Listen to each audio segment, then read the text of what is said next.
하나님 말씀 시편 77편 7절에서 9절입니다.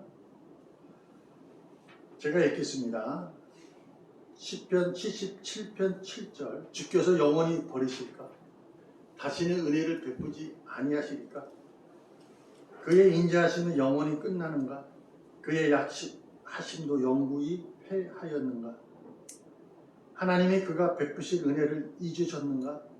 노하심으로 그가 베푸실 긍휼을 그치셨는가 하였나이다. 셀라. 인생의 역전승이라는 제목으로 우리가 한번 오늘 본문의 말씀 시편 전체 본문 속에서 고백하는 내용으로 한번 은혜를 나누려고 합니다.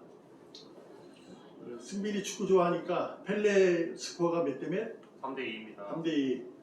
최고의 축구 경기에서 최고의 드라마틱한 승부라고 그러잖아요. 그것이 3대0으로 이기고 있다가 3대2가 될 수도 있지만 특별히 역전 2대0에서 3대2로 역전하는 그런 거 아닌가. 펠레 스코어라고 그러죠. 옛날 분들은 잘 아세요. 축구 선수 펠레 유명했죠. 야구에서는 케네디 스코어 아나? 케네디 스코어는 8대7입니다. 야구에서는 이제 8대7이라는 게 있어요. 9회 말까지 갔을 때 7대7에서 한번 뒤집어서 8대7. 이게 케네디 스코어 아니에요. 미국의 케네디 대통령의 좋아하는 그 숫자였다고 합니다. 경기 역전승 같은 거. 네, 그러죠. 그래서 역전승이라는 것은 그러니까 이제 우리가 뭐 운동을 좋아하시고 이런 분들은 그 보게 됐을 때 굉장히 막 이게 그 역전승이 막 가슴이 막 뛰어요. 그래서 막 운동을 이게 좋아하고 그러는 거예요. 그래서 이제 특히 이제 요즘에는 우리가 못하지만 우리가 야외 예배에 가게 돼서 게임을 하다 보면 막 지고 있다가 뭐 하나 역전하면 기분이 막 좋잖아요. 그럴 때 뭐예요? 팀이 더 플레이가 되기도 하지만 팀의 화목도 되고 뭐 이런 그런 게 있잖아요. 그래서 운동 경기를 좋아하시는 분들은 대체로 사람들이 좀 착하기도 합니다. 싸우는 것 같아도 착해. 그래서 어떤 그러한 기대를 가지고 드라마틱한 액티비한 걸 좋아하는 분들이 많아요. 근데 가만히 생각, 역전승이라는 것은 반드시 이렇게 뒤집은 거잖아요. 근데 그게 뭘까 이렇게 저도 생각해 보니까 답이니까 답. 그러니까 답을 찾은 게 아닌가 그런 생각을 해봅니다. 유레카라는 말이 있어요. 그 물속에 들어갔다가 물이 목욕탕 물이 넘어가니까 그때 이제 그 차이가 나서 유레카 그래가지고 그 말이 이게 답을 찾았다는 거죠. 이게 어떤 의미냐면 계속 고민하는 거죠.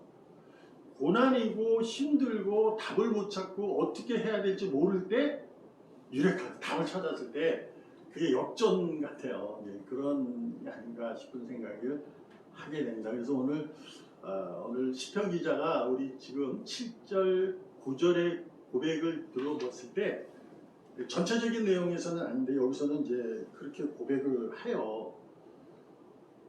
하나님이 우리 영원히 버리실까? 이런.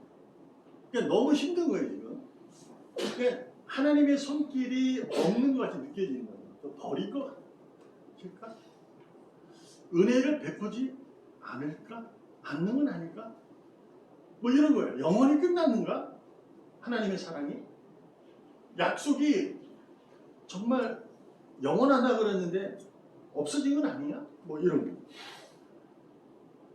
은혜를 잊어버렸다. 아, 내가 오늘 이렇게 고난인데 은혜를 베푸지 않는 건 아닌가? 너한테 너무 화가 나서 저한테 하나님이 긍휼 그 자비로운 인자하심을 그친 건 아닐까라는 고백을 이 시편 기자가 합니다. 이거 한탄시예요. 시편 77편은 하나님에 대한 한탄시인데 우리가 뭐 정경이잖아요. 바이블 성경은. 그래서 바른 길로 가다 뭐 이런 거잖아요. 그런데 이게 만약에 한탄이면 좀 그렇죠. 한탄도 어떤 의미냐면 이게 긍정적인 한탄인 거예요. 믿음이에요. 이게 믿음. 그러니까 그러지 않을까? 뭐 하지 않는지 아닌가? 하나님이 이제 은혜를 안 베풀지 않는가? 이렇게 하는 것은 하나님에 대한 의심이라기보다 이제 하나님은 그러실 분이 아니지. 나는 어쩌면 확신 속에 있는 거지 않을까 싶은 생각이 듭니다.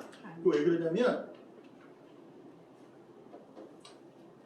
같은 본문의 19절에 이렇게 그가 고백합니다. 주의 길이 바다에 있었고 주의 곧은 길이 큰 물에 있었으나 주의 발자취를 알 수 없었나이다. 이렇게 그 고백을 해요. 이게 어디요? 그러니까 바다라고 생각하면 이제 홍해를 이해할 수 있는 거고요. 큰 물이라는 것은 요단강이에요, 그 당시. 근데 이 길이 우리 알잖아요. 갈라져서 다 들어갔다는 거예요. 근데 바다가 덮여 있고 물이 차 있으니까 주님의 발자취, 그러니까 주님의 베푸신 은혜, 우리를 향한 사랑, 자비로움, 이것이 그 발자취를 볼 수가 없었던 거죠. 바닷물이 있고 큰 물에 가려 있으니까 그 바닥에 이게 바닷물이나 물이 갈라져야 길이 보이는 거잖아요. 그죠? 이렇게 이제 고백을 해요. 근데 20절에 가서 뭐라고 얘기하냐면 주의 백성을 양떼같이 모세와 아론의 손으로 인도하셨습니다. 이렇게. 그러니까 이제 그것을 분명히 하나님께서 그런 일이 덮었는데 은혜를 넘치지 않았음에도 불구하고 물이 바다가 가려 있어서 몰랐지만 양떼같이 양떼라는 비유는 말씀드렸어요. 양은 눈이 굉장히 시력이 약해요. 그래서 그 꽁무니만 앞에 가는 양의 꽁무니만 쫓아다니는 거예요. 그래서 맨 앞에 선두주자는 목자의 음성을 듣고 가는 거죠. 그러니까 양떼라는 것은 그냥 가만히 있는 거예요. 몰라요, 가는 길을. 근데 이제 그것을 모세와 아론이라는 그 지도자를 세워서 그들을 인도하셨다라는 거예요. 그래서 갈라져서 그 길을 보게 하셨다. 그러니까 이게 어떤 의미냐면 인생의 역전승, 답을 찾았는데 어떤 답이냐? 믿음을 찾았다는 거예요. 그러니까 여러분, 믿음이라는 것을 지난주에도 말씀드렸지만 믿음은 주님에 대한 우리의 확신이잖아요. 자, 주님이 이 땅에 오셔서 소경의 눈을 띄게 하시고 절마리를 걷게 하시고 못 듣는 자를 듣게 하시는 거잖아요. 그래서 이제 지난주에도 말씀드렸지만 하나의 기적의 사건으로 이해할 수는 있어요. 그러나 거기서 머무르면 안 돼요. 왜냐하면 하나님은 그냥 말로 세상을 만드셨고 사람을 지으셨기 때문에. 그러니까 그거는 그분에게는 뭐 우리가 소독 깎는 거 그냥 걸어가는 듯한 뭐 그렇게 얘기하면 좀 이해가 보이더라도 우리가 좀 어렵지만 할 수 있는 거 그 정도예요. 근데 보게 하시고 듣게 하시고 걷게 하시고 그리고 일어나게 하시고 사망의 누자는 살리시고 이게 어떤 의미냐면 주님은 생명을 주시다 이런 의미예요. 그래서 믿음을 통해서 생명을 보게 된 거죠. 그러니 뭐가 된 거예요? 눈이 열린 거예요. 귀가 열린 거예요. 그래서 하나님의 음성을 듣게 되었고 주님을 보게 된 거죠. 발자취를. 자, 그 주님이 오셔서 소경된 자만 고친 게 아니라 보는 자들이 있어요. 이게 우리가 쉽게 얘기하면 제자들, 12제자들이 다 봤잖아요. 소경이 한 명도 없었어요. 근데 그들도 예수님을 따를 때 주님을 따랐지만 하나님의 일은 못 봐요. 주님을 보고 따라갔지만 하나님의 음성을 못 들어요.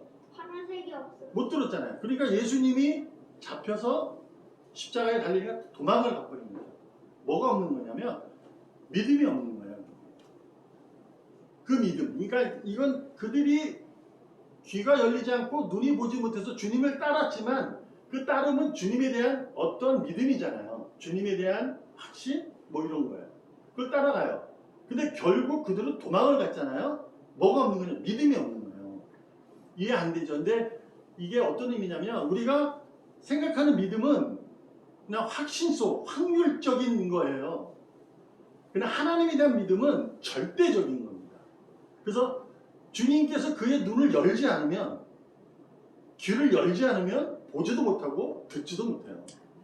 그래서 하나님이 말씀 속에도 있지만 하나님이 버린 자는 그의 눈을 막으세요.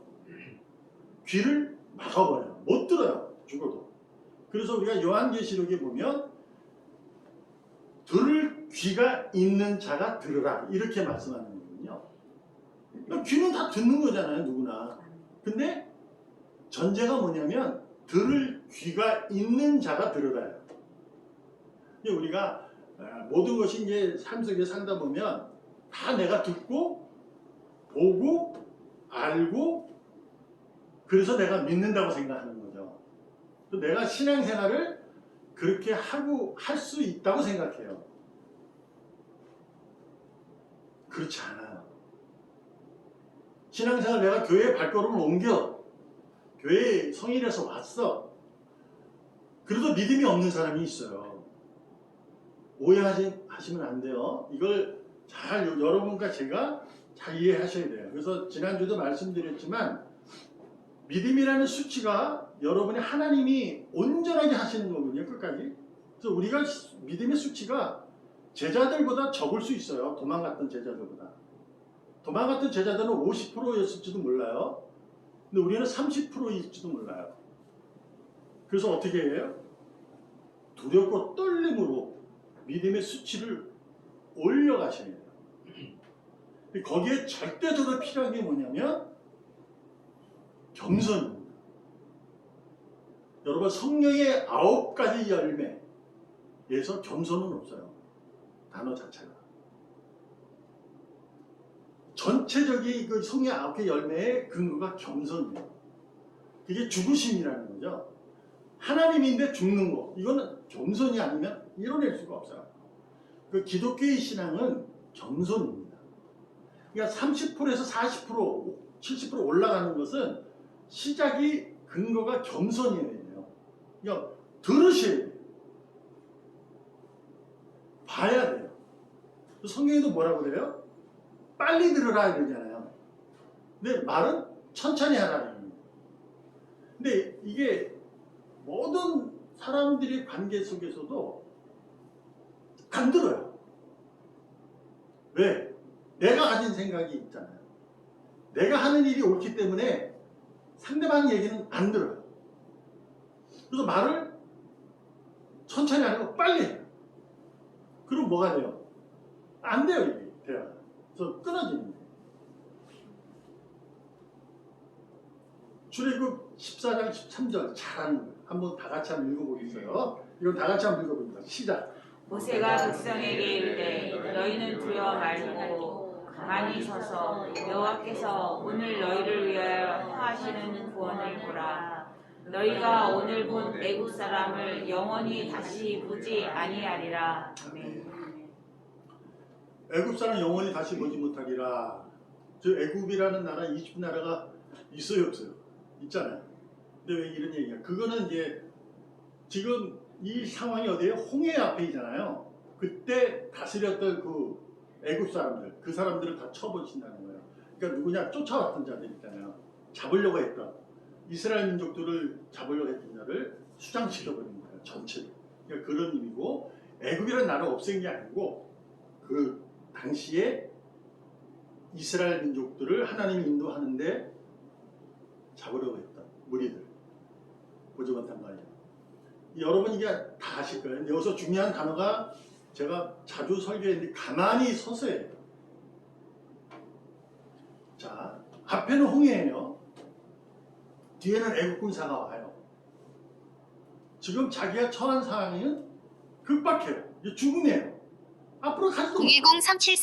010-3739-9844님으로부터 전화가 왔습니다. 끊으세요. 이게 저기 앞에는 이제 바다니까 들어가면 죽고 또 어떻게 될까요? 뒤에는 이제 여기서 만약 잡으려니까 죽는 거야. 이때 어떻게 해야 될까요, 사람들? 우왕좌왕하겠죠. 근데 어떤 우왕좌왕이 이루어지냐? 자기가 오는 거예요, 그때부터. 자기 생각으로 하는 거예요. 모든 판단을 이런 상황이 있을 때 고민하고 있을 때 판단이 어디에서 시작되냐면 자기 생각에서 치우쳐서. 그래서 어떻게 해요? 야, 도로 가자, 애국으로. 이런 생각이 나는 거죠. 가면은 그래도 고깃국은 국물이라도 먹을 수 있으니까 그런 생각이 드는 거죠. 막 힘들고 그러니까. 근데 하나님이 뭐라 그러냐면 모세를 통해서 모세에게 말씀해서 모세가 백성들에게 가만히 서 있어라 이렇게 얘기해요. 그러니까 우왕좌왕하지 하지 말라는 거예요. 여러분 이 상황인데 여러분 지금 우리가 성경에 그냥 기록된 글씨니까 그냥 우리는 믿음이 있다고 해서 교회 와서 설교를 들으니까 가만히 있을 수 있겠다 이렇게 생각하잖아요. 그렇지 않나? 근데 여러분이 지금 이스라엘 백성이야. 그 당시에 생각해봐. 이게 가만히 있을 수 있는 상황이에요? 전혀 아닙니다. 옆으로 도망을 치든 뭘 하든 해야 될 상황이에요. 자기 생각으로 자기의 방법을 찾고 가야 돼요. 근데 지금 하나님이 뭐라 하냐면 가만히 있으라는 거예요. 이게 뭐예요? 들으라. 그리고 뭐라고 해요? 너희를 위하여 행하신 구원을 봐라. 이렇게 가만히 서서 들으라. 그러니까 모세가 얘기했을 때 듣고 봐라. 자, 이스라엘 민족들이나 모세나 모두가 그들 중에 뭐 소경도 있었고 듣지 못한 자도 있었겠지만 그들을 지칭한 것이 아니에요. 모두를에게 듣고 봐라. 믿음이에요. 그러니까 하나님 일하심을 가만히 들으라는 거예요. 첫 번째가 뭐예요? 듣는 겁니다. 잘 들으셔야 돼요. 그러니까 내 생각이 있지만 상대방이 얘기할 때 그 얘기를 들으셔야 돼요. 내 생각은 저 사람 왜 저렇게 얘기하지? 근데 저 그냥 얘기하는 게 아니잖아요. 이유가 있으니 얘기하죠. 어떤 근거에서 얘기하지 무조건 얘기해요. 그거는 뭐예요? 누가 그렇게 해요? 정치꾼들이라는 얘기죠. 지들이 이념적으로 자기만 오르니까 자기 얘기만 해요. 근데 그거 우리도 알잖아요. 그걸 우리 정치꾼이라고 그러잖아요. 진짜 요즘에 너무 힘들어요. 막 보기도 힘들고 그래요. 근데 뭐 여튼 내 얘기가 있어도 상대방 얘기를 들으라는 거예요. 근데 우리는 하나님의 음성을 들어야 되잖아요. 그다음 하나님이 일하신 걸 봐야 해요. 그래서 이것이 절대 믿음을 얘기하고 있는 겁니다. 결국 여러분에게 말씀드리고 싶은 게 뭐냐면 인생의 역전승이라는 것은 답을 찾았다는 겁니다. 오직 시편 기자가 우리에게 오늘 이 고백을 통해서 여러분과 저에게 알려주고 가르쳐주는 은혜가 뭐냐면 오직 하나님이 답이다. 이렇게 하는 거예요. 자, 고난이 있어요. 지금 우리가 지금 이런 힘든 일이 있어요. 어떤 사실이 있고 사건이 있어요. 이런 힘든 일이 있는데 이 사건 속에 자꾸 치우치면 사건만 보면 계속 힘들다는 겁니다. 그러니까 이것을 어떻게 하냐? 한 발자국 들어서 들으시고 보라는 거예요. 찾는 거예요, 답을. 근데 여러분과 저는 의인이기 때문에 어떻게 찾아야 돼요? 하나님으로부터 찾아야죠. 왜 그럴까요? 만물을 다스리시는 분은 하나님이시니까 여러분과 저의 상황을 허락하시고 그 허락 가운데 그분이 일하시는 거거든요. 그래서 우리는 그분이 답인 거예요. 더 놀라운 게 뭐냐면 하나님은 만물을 다스릴 때 여러분과 저를 통해서 다스리십니다.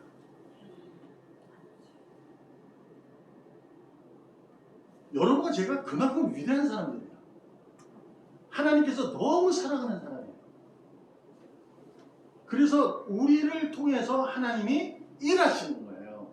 만물을 다스리시는데 여러분과 저를 통해서. 그래서 뭘 줬다고요? 믿음을 주신 거예요. 그래서 모세 얘기를 듣고 하나님의 구원을 보면서 홍해 쫙 갈라지니까 감사함으로 들어가는 거예요. 솔직히 갈라졌어요. 들어갈 수 있어요?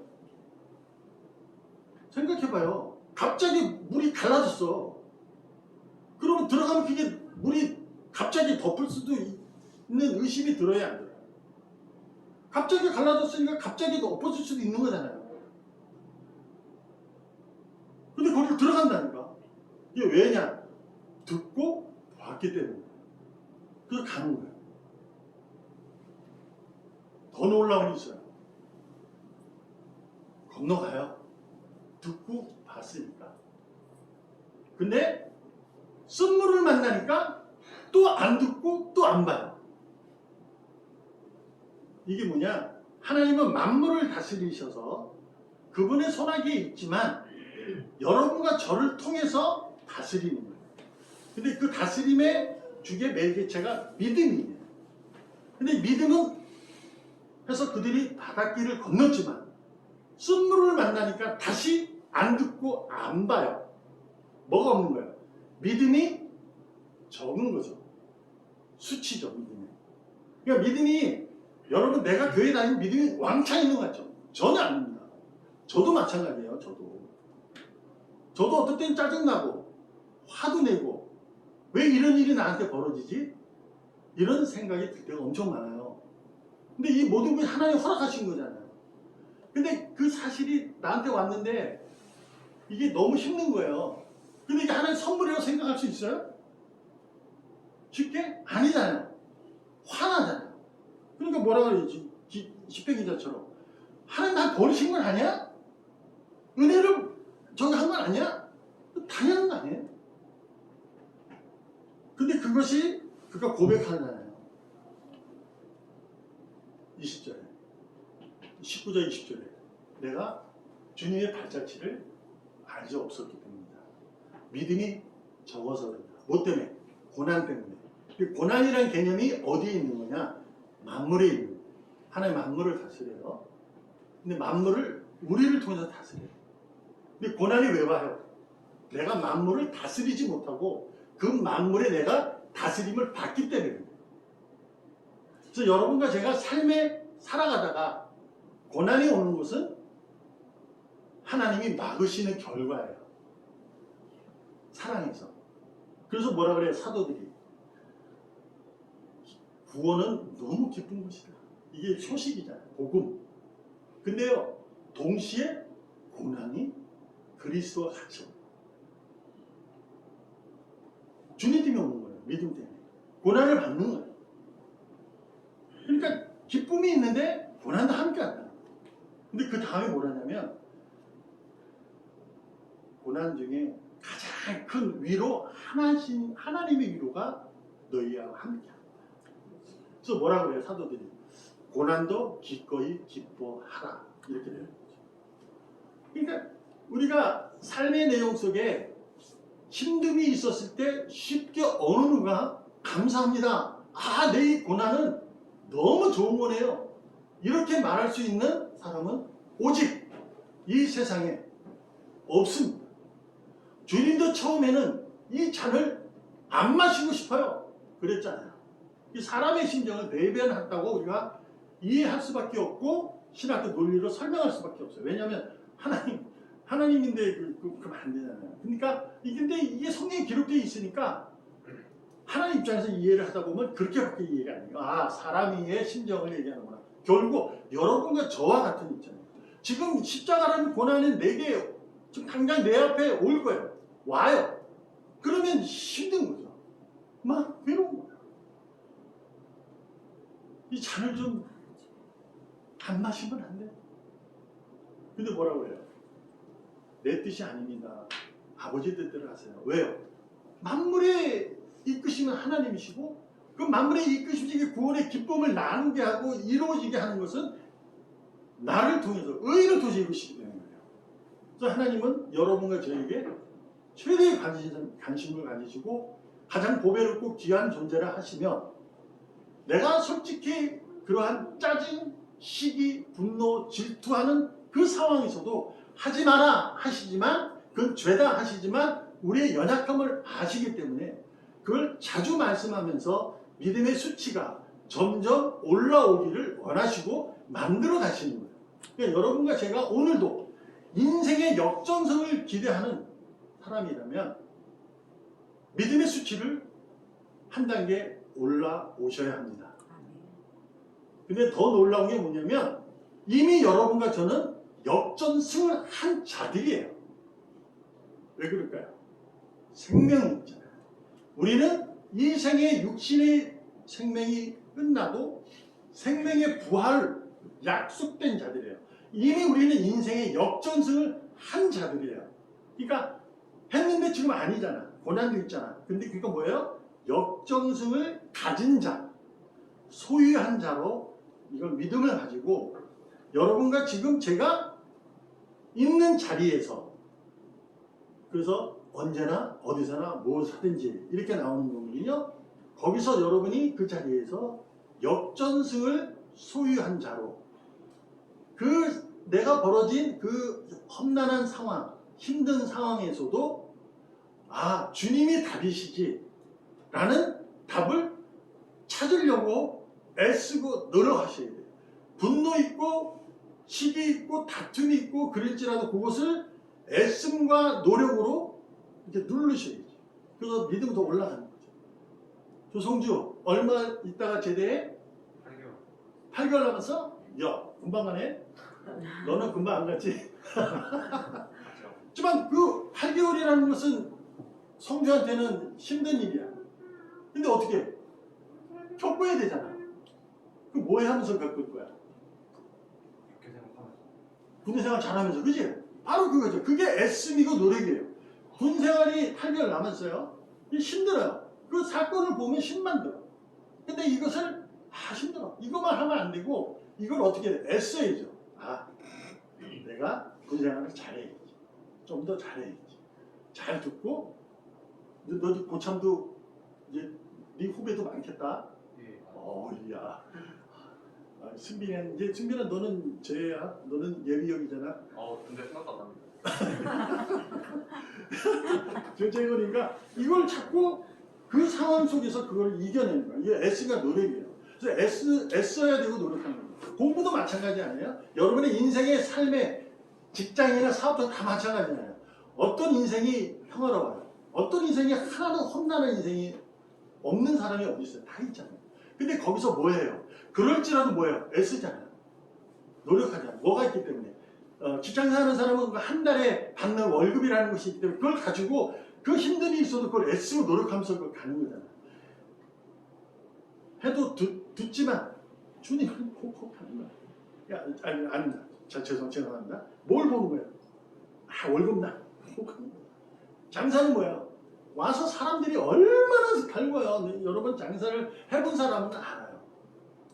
이게 아주 숱한 일 알아요. 그래서 뭐 저도 장사할 때 얘기가 있잖아요. 너 나올 때 쓸개 빼놓고 나오라 이런 얘기를 해요. 그러니까 별얘기 다 하거든요. 그걸 다 들어야 되거든요. 근데 왜? 들어야 이 사람이 돈을 줘. 그러니까 듣는 거야. 그게 뭐예요? 그게 애쓰며 노력이죠. 여러분 저도 마찬가지예요. 믿음이라는 것은 애씀과 노력이 없이 구원의 떨림과 두려움으로 이뤄내지 못하면 그 믿음은 지금 내가 가지고 있는 그 믿음의 수치에서 전혀 오르지도 못하고 어쩌면 내려갈 수도 있어요. 그러므로 내가 좀 믿음이 연약하고 지금 모든 것이 말씀을 들어도 잘 이해되지 않는다 하더라도 자꾸 들으려고 애쓰셔야 되고 자꾸 보려고 애쓰셔야 돼요. 노력하셔야 돼요. 그러면 점점 보이고 점점 듣게 됩니다. 제가 그랬다고 말씀드리잖아요. 저 40대 주님 만나서 이제 공부를 할 때도 은혜가 크다. 그런데요. 며칠 지나면 아니에요. 그것도. 그때뿐이에요. 막. 목사가 돼서도 마찬가지였어요. 근데 언제부턴가 제가 이게 편해져요. 한번 제가 보아는 아웃이 왔었어요. 여기 이 교회에 와가지고 이쪽으로 이선해 와가지고 너무 힘들었어요. 그 한번 제가 얘기한 적이 있는데 그때부터 이제 이게 상대방의 문제가 아니구나. 나구나. 이걸 제가 깨닫게 된 거예요. 그래서 하나님이 나를 지금 고치는구나. 막는구나. 이걸 알아요. 그래서 주님을 보게 되고 주님의 말씀을 듣게 됩니다. 그래서 아버님 저도 믿음이 지금 한 7% 제가 된다고 자신있게 말할 수 있어요. 전 67%는 됩니다. 50%는 넘습니다. 그러니까 대통령 되려고 하는 애들 지금 40%밖에 안 되지만 전 67% 믿어요. 이거 얼마나 큰 믿음이에요. 그렇잖아요? 그러니 여러분 인생의 역전승을 가진 자로서 오늘도 여러분의 삶에 어떤 일이 있을지라도 분노하고 화가 날지라도 화내지 말고 분노하지 말라 이 얘기는 하고 싶지 않아요. 화내세요. 분노하세요. 그러나 다시 한번 주님의 말씀을 들으려고 애쓰시고 주님의 보려고 애쓰셨으면 좋겠습니다. 그 노력과 그 애씀으로 주님이 여러분과 저를 너무너무 사랑하시고 보배롭게 여기신다는 것을 확신하시면서 여러분이 있는 자리에서 역전승의 주인공으로 살아가기를 주님의 이름으로 축복합니다. 아멘. 기도하겠습니다. 살아계신 하나님 감사합니다. 세상에 살면서 옳은 것을 내가 옳다고 생각한 것을 꾸준히 노력하고 사는 것은 맞지만 혹여나 주변에서 들려진 얘기가 있고 보여주는 것이 있다면 한 걸음 물러나서 하나님의 음성과 주님의 일하심을 보는 여유를 가질 수 있도록 믿음의 강건함을 허락하여 주시옵소서. 그로 말미암아 늘 역전성의 주인공의 삶을 살아가게 하여 주시옵소서. 살아계신 예수님의 이름으로 감사하며 기도합니다. 아멘. 아멘.